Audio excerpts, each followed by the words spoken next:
Tonight, for your delectation, what happens when you put a large man in a small racing car for his first ever race? The new Ford Fusion, what's the point? And our indispensable spotter's guide to roadside cameras. You couldn't find terrain like this anywhere in the UK, even if you wanted to. But in some parts of the world, driving across the desert is unavoidable, especially if you're fighting a war. In 1991, Desert Storm meant tough terrain that needed tough transport, and these Humvees did the job. They may have crawled to 60 and belched out diesel fumes, but following their TV war debut, the likes of Arnold Schwarzenegger wanted them for themselves. So the manufacturers came up with a road version, named it the Hummer, and stuck a whopping $100,000 price tag on it. General Motors saw the potential for a much wider market for this unlikely hero. So they decided to cash in on the cool and build a proper civilian version, the H2.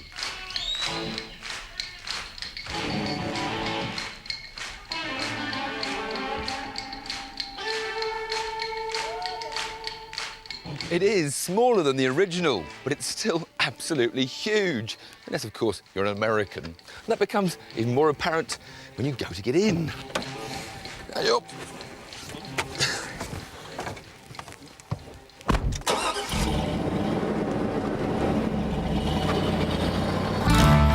Obviously designed to bear a strong resemblance to the original, at a distance you'd be hard-pushed to tell the difference, and just as worried if you saw it charging towards you.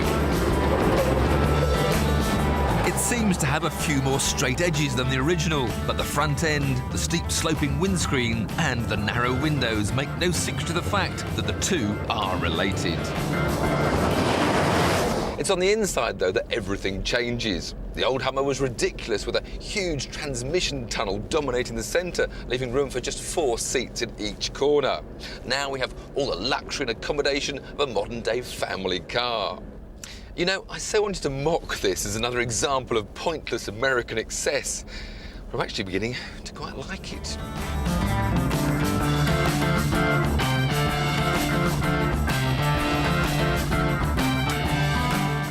The 316 horsepower petrol V8 provides an impressive surge of acceleration, hauling the 3-ton Hummer to 60 in 10 seconds.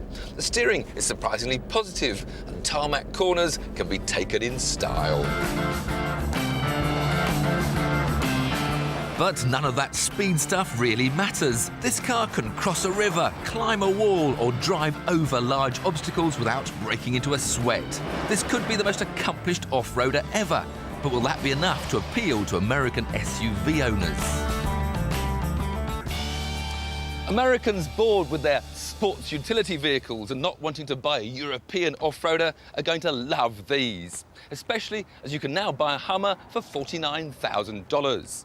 Mind you, you might want a few extras, like the 6th seat, a mount to put this huge spare wheel on the back, and some steps to help you climb aboard.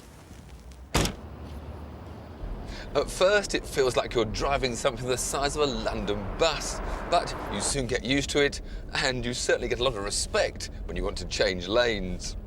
One thing you don't want to do, though, is check your fuel consumption. But then, who cares about fuel consumption in America? If you want an H2 in the UK, you'll have to import one yourself, because at the moment GM are only aiming at the North American market, where, priced at less than a Range Rover or Toyota Land Cruiser, it's just got to be a huge success, whichever way you look at it.